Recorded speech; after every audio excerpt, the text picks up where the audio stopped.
Entrepreneurship is a journey and one of the hardest jobs in the world. That's why if you want to be a successful entrepreneur, you must master the art of organization, productivity, and time management to keep you motivated. This is where the OrganizedPreneur comes in. With the OrganizedPreneur, you get the right tips, the right tools, and the right resources to help you simplify your life so that you can organize your business with ease.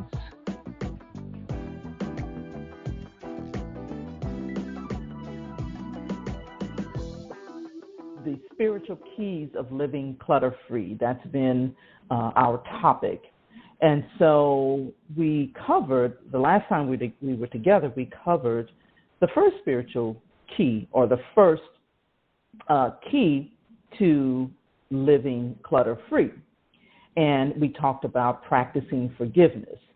And the thing is, you know, as we're talking about these spiritual keys, I want us to really consider the fact that, just like I mentioned before, that the clutter that you see around you is always an indication of what's going on inside. And so that's why we're covering the spiritual side, the internal side of clutter, the thoughts, the worries, the things that drain us, the emotional energy that all of these things can cause. It keeps us from staying focused. It keeps us from focusing on things that really, really matter. And it can clutter up that pipeline, right? So we talked about practicing forgiveness. Today, I want us to talk about analyzing fear. That's our second key, analyzing fear. When not analyzed properly, fear can really be paralyzing. We got to determine where that is coming from, what it is, what does that look like, right? And so when we do that, there are several things we need to consider. So hopefully I can, articulate this in a way that really helps us to declutter in this spiritual stuff, this spiritual junk that we have, by analyzing and taking a closer look at what these things are, okay? So the Bible mentions two types of fear, okay? One is beneficial. The other one is a detriment, and it's something that we need to overcome, okay? And the reason that I'm kind of hesitating, because there's some fears that I need to overcome, all right? But anyway, I digress. Let's keep moving forward. So the first type of fear is fear of the Lord. And this type of fear doesn't mean to be afraid, like in terror of the Lord. Okay, this is not like, we need to be afraid, like in terror. This is a reverential awe of who God is, a reverence for his power and his glory. But it is also having a proper respect for his wrath and his anger, okay? In other words, the fear of the Lord is a total acknowledgement of all of who God is, right, which comes from knowing him and knowing who he is, his character, right? So, and then the other fear, by definition, is a distressing emotion aroused by an impending danger or evil or pain, etc., whether it's a threat or whether it's, real or imagined. Whether the threat is real or imagined, the feeling or condition of being afraid is something that can cause feelings of dread or apprehension. And so I just thought about this. One of the things that, I hate going to the dentist, right? Because when I go to the dentist, the moment he takes out those instruments and starts to dig around in my mouth, I anticipate pain, okay? It's like I'm just waiting for him to miss something with a sharp object and poke my gum or something like that.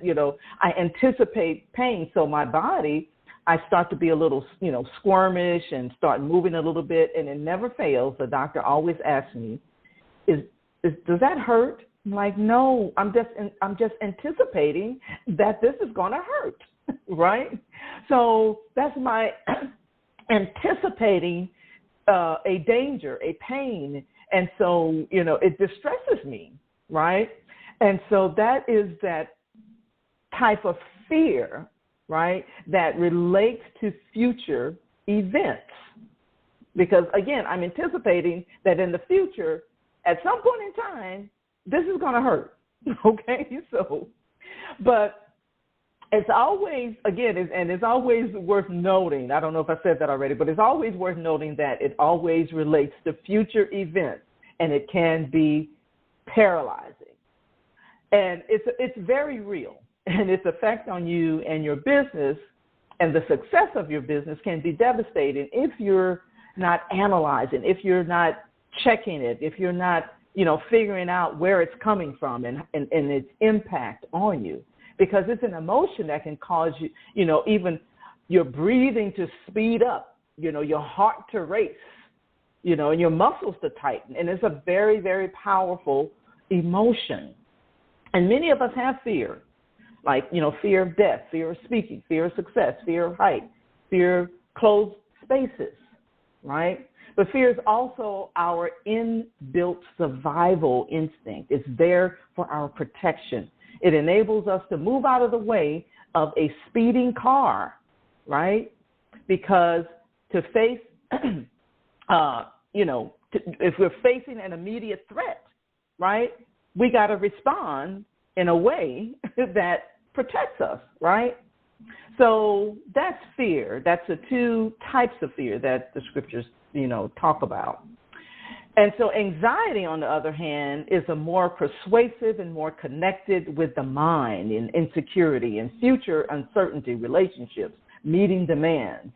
And to overcome these fears, we need to be able to resolve and learn from them. And I'm not saying that it's going to be easy. It could take some time.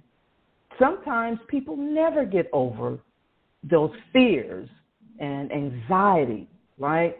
I remember even having a panic attack while I was riding an elevator, because the elevator had these glass floors that I could see the bottom as we were going to I think it was the 11th floor. And the fact that I could see through the bottom of this elevator caused me to have a response, because I have a fear of heights. And so my resolution is not to get on those type of elevators, right? Like, I will walk 30,000 flights of stairs, I'm just saying, so that I don't have to look at the bottom of the floor and experience that. So anxiety is at a deeper level, and I believe that that's what in 2 Timothy 1:7, when it refers to the spirit of fear, that is mentioned, okay?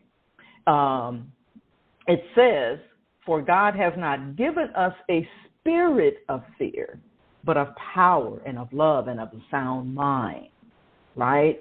And I know a lot of people, because I've heard people say this, well, you're not supposed to be afraid. God didn't give you the spirit of fear. Well, exactly. That doesn't mean I'm not going to be afraid of some things, right? But that means that I don't have to have the spirit of it, a spirit of fearfulness and timidity. That doesn't come from God. It doesn't originate from him. Not that we won't have fears, but it doesn't come from him. So we don't have that spirit of fear, okay? So that was one of the first keys I wanted to share with you about how to resolve it. Because after you analyze it, you got to resolve this thing, right? You got to know that you don't have to have the spirit of fear, and it doesn't come from God. The second thing is that you can be delivered from it.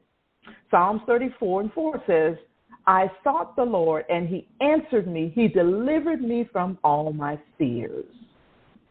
All of my fears, right? And then 1 John 4:18 says, "There is no fear in love, but perfect love drives out fear, because fear has to do with punishment. The one who fears is not made complete in perfect love." So what are some questions that you need to ask yourself? We've talked about, the biblical aspect of it. What are some practical things, like some questions you need to ask yourself when you're being faced with, fear? like in your business, even in your personal life, right? Because from your personal life, it always extends to your business, right? So what are some questions that you need to ask yourself? So one of the things you need to ask yourself is what are some things that I'm afraid of and why, right? In addressing those fears, what are some of the issues? Why is it that I'm afraid of this? Why is it that I'm afraid to speak in front of people, and be brutally honest with yourself, okay? Because speaking is one of the top fears that people have, right? Other than death and height. Those are like the top 3 fears. And so is it that I'm afraid of success? Am I afraid of failure? Am I afraid of what other people think about me? And then what am I going to do to conquer those fears, right? And these are just some practical things that we can do in analyzing it, reading the scriptures, but then analyze it and be brutally honest with ourselves by asking ourselves these questions. And then make a list of the fears that you have, particularly regarding success and business, right? Because with the right mindset and approaching the real deal as it relates to our fears and being brutally honest with ourselves, we can overcome them if we want to. So pray about these fears that you have regarding your business and your personal life, what have you, and determine what action you're going to take to conquer in your business, and do it, right? This is a part of the decluttering process.